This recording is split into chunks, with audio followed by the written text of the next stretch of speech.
There you are now. Welcome back. Last little job now. A 998 in for a head gasket.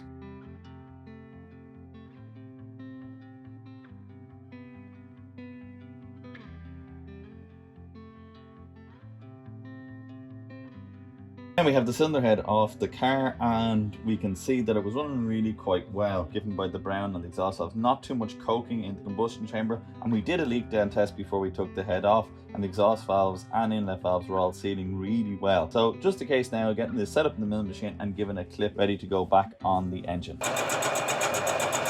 Last job we have to do, change the valve stem oil seals, and then we can put the head back on the engine.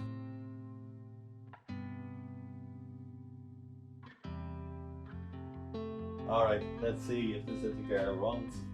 If there is one thing I absolutely love about 998s, it is the fact that they run like a little mouse's heartbeat.